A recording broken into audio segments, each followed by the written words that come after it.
Bonjour, bonjour, c'est moi Bob le Fou, le grand frère de Brice Clotaire Oligui Nguema. Je fais cette vidéo pour m'adresser à mes grands frères, non, je peux même dire mes pères, pour le respect que je vous porte. Pasteur Ngoussi, Pasteur Ngouabina, Jean-Rémy Yama et Monseigneur Ibaba. Pourquoi je fais cette vidéo en m'adressant à vous? Je fais cette vidéo parce que quand on a parlé de dialogue, quand on a entendu vos noms, on a été rassuré. Parce qu'on connaissait votre dignité, votre combat, le combat que vous avez mené depuis des années. Le dialogue est fini. Déjà, le peuple ne savait pas comment on a nommé les personnes qui devaient représenter le peuple gabonais à ce dialogue. Les 600 personnes qui ont été choisies, sur quels critères ou autres. Bon, bref, le dialogue est terminé. Il y a un rapport qui a été donné au président. Par contre, le peuple gabonais reste... On n'a pas eu encore une sortie du pasteur Ngoussi, du pasteur Ngouabina, Jean-Rémy Yama ou Monseigneur Ibaba, pour nous dire que, peuple gabonais, on est allé vous représenter là-bas. Voici notre avis sur ce qu'on a allé faire là-bas.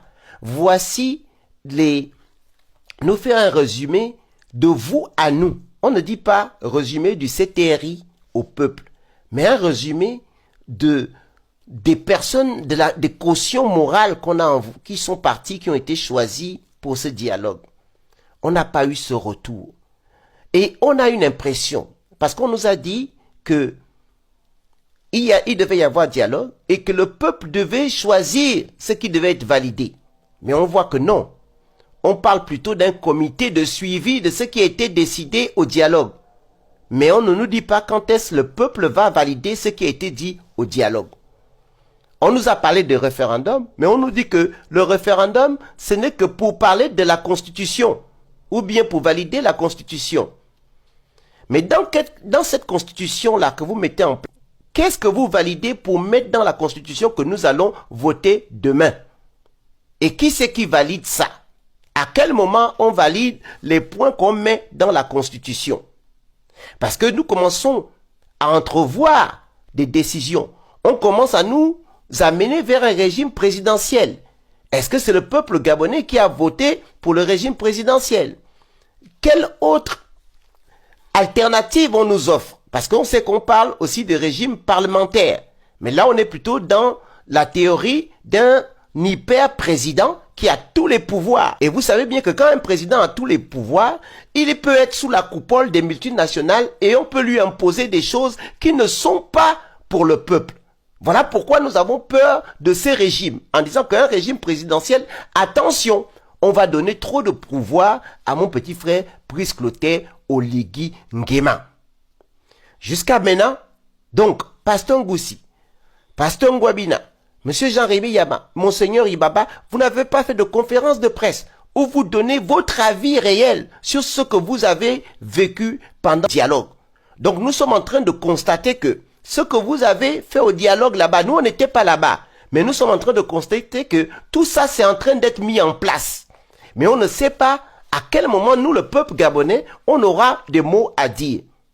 On nous parle de bientôt une présidentielle, on va nous parler des mandats de 7 ans que nous là, peuple gabonais, on décide quand, à quel moment que c'est 5 ans ou c'est 7 ans. On vote ça quand. Le peuple gabonais va parler de ça quand. On va pouvoir donner notre avis à quel moment que c'est un régime de 7 ans ou c'est un régime de 5 ans. Est-ce que c'est un régime présidentiel? Est-ce que c'est un régime parlementaire? Nous, on parle de ça quand? Parce que mon petit frère Brice Clotaire Oligui, quand il a pris le pouvoir, il vous a dit une chose. Les militaires ont fait leur part.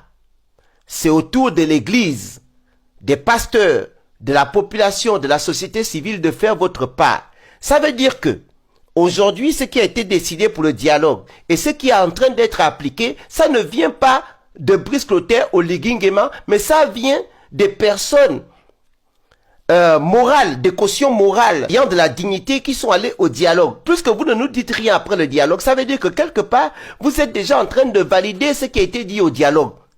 Il n'y a pas encore eu un échange entre vous et le peuple. Une conférence de presse où vous nous donnez réellement la vie, où vous nous donnez réellement les points sur lesquels vous n'avez pas été d'accord, les points sur lesquels vous avez été d'accord. Le peuple gabonais a besoin de savoir ça. On nous a dit restauration des institutions. Mais la restauration des institutions là se fera comment? À quel moment? Et quel est le calendrier de la restauration de ces institutions? Mon petit frère Brice Clotaire Oligui, peut-être il veut bien faire avec des gros marchés, des gros contrats. On veut endetter le Gabon à 1 milliard de dollars pour acheter à Salah. On ne nous dit même pas pourquoi on veut acheter à Salah. Est-ce que c'est parce qu'à Salah nous amène beaucoup plus de travail? Est-ce qu'à Salah nous amène beaucoup plus d'argent? On ne sait pas. L'affaire de Belinga, les contrats ont été signés avec des vieilles signatures, des fausses signatures, mais on ne revoit pas ces contrats-là, mais on continue avec les mêmes choses. Aujourd'hui, mon petit frère Brice Clotaire va arriver à Paris.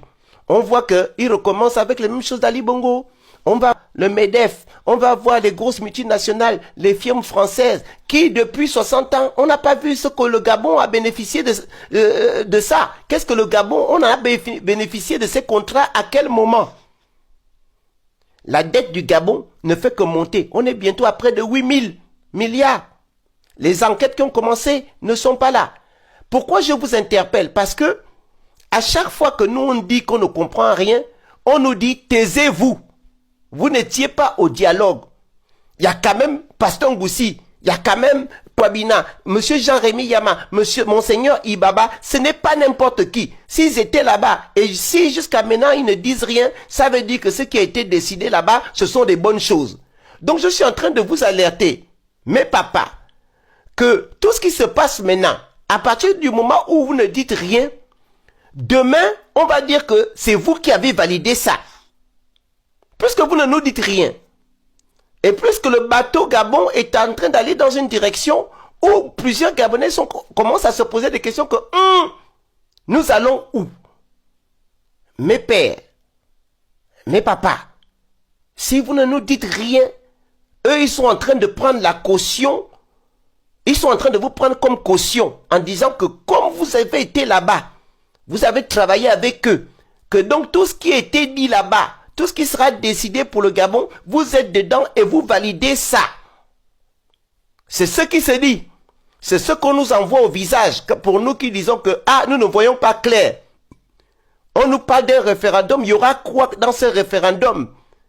Le référendum là va se passer comment? Et le référendum là, c'est sur quel point? Et maintenant, ce que vous avez dit au dialogue là, on fait quand? On valide ça quand? Ou bien c'est déjà imposé au peuple gabonais? Voici les questions que nous, peuple gabonais, nous avons. Parce que nous avons subi les Bongo. Nous avons subi le régime Bongo. Et on voit qu'actuellement, les choses, quand on voit certaines têtes encore, les choses ne semblent pas bouger comme on veut ou ne vont pas dans notre sens. C'est pour ça que nous disons, attention, attention. Et moi, ne prenez pas ça comme une insulte, mais papa. Mais c'est pour vous dire que les noms que vous allez signer là-bas, le fait que vous ne parlez pas, ce que les gens là sont en train de décider ou de mettre en place, vous êtes la caution morale. Attention, attention, attention. Voilà ce que j'avais à vous dire ce matin. Je vous souhaite une bonne journée.